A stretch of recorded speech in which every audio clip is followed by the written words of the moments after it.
ભારતીય જનતા પાર્ટીના 46મો સ્થાપના દિવસના ઉપલક્ષમાં ડભોઈ વિધાનસભામાં સક્રિય કાર્યકર્તા સંમેલનનું આયોજન ડભોઈ જયશ્વાલ પાર્ટી પ્લોટ ખાતે ધારાસભ્યના અધ્યક્ષસ્થાને કરવામાં આવ્યું।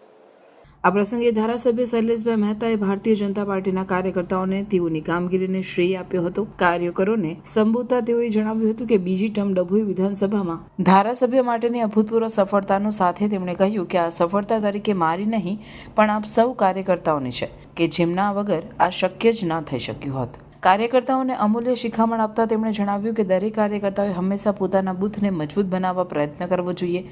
જો બૂથ મજબૂત હશે તો પાર્ટી મજબૂત થશે। પાર્ટીના જીરોથી શરૂ કરી આજે વિશ્વની સૌથી મોટી પાર્ટી તરીકે પ્રસ્થાપિત થવા માટેના પાર્ટીના પૂર્વજોના બલિદાન તેમજ યોગદાન વિશે ખૂબ જ ઊંડાણપૂર્વક માહિતી આપી હતી તથા ડભોઈ નગરપાલિકામાં તેમજ તાલુકામાં વિધાનસભા ક્ષેત્રમાં થયેલા અવિરત વિકાસના કાર્ય વિશે ખૂબ જ વિસ્તૃત માહિતી પૂરી પાડી હતી। ઉપરોક્ત પ્રસંગે વડોદરા જિલ્લા મહામંત્રી ડોક્ટર BJ બ્રહ્મભટ્ટ, જિલ્લા કેળવણી મંડળના પ્રમુખ શશિકાંત પટેલ, વડોદરા તાલુકા ભાજપ સમિતિના પ્રમુખ દેવેન્દ્રભાઈ ઠાકોર ઉર્ફે દેવા, શહેર ભાજપ પ્રમુખ દીક્ષિત દવે, નગરપાલિકાના પ્રમુખ બિરેનભાઈ શાહ, ભાવેશભાઈ પટેલ નડાવાડા, નીરવભાઈ પટેલ NR, મહિલા પ્રમુખ સોનલબેન સોલંકી, સામાજિક કાર્યકર્તા કેયુરભાઈ ઠાકોર, મહામંત્રીઓ, ડભોઈ સંગઠનના હોદ્દેદારો, નગરસેવકો, આગેવાન નેતાઓ તથા મોટા પ્રમાણમાં કાર્યકર્તાઓ ઉપસ્થિત રહ્યા હતા।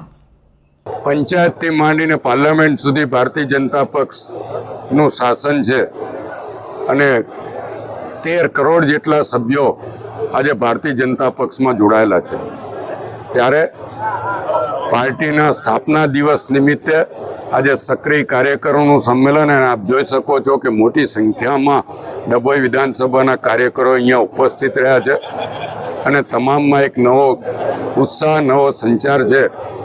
હું આપના મારફત તમામને ભારતીય જનતા પક્ષ સ્થાપના દિવસની શુભેચ્છા આપું છું, અભિનંદન આપું છું અને દેશની મોટી પાર્ટીના સક્રિય કાર્યકર થવા બદલ ખૂબ ખૂબ અભિનંદન અને સક્રિય રહીને સમાજની તમામ સેવા કરે એવી અપેક્ષા રાખું છું।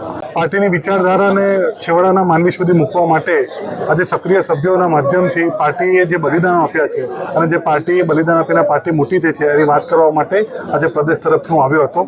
આજે ડભોઈ વિધાનસભાના સૌ સક્રિય સભ્યો હાજર રહ્યા હતા અને 6 એપ્રિલ જે પાર્ટીનો સ્થાપના દિવસ છે સંદર્ભે વાતચીત કરી છે ભારતીય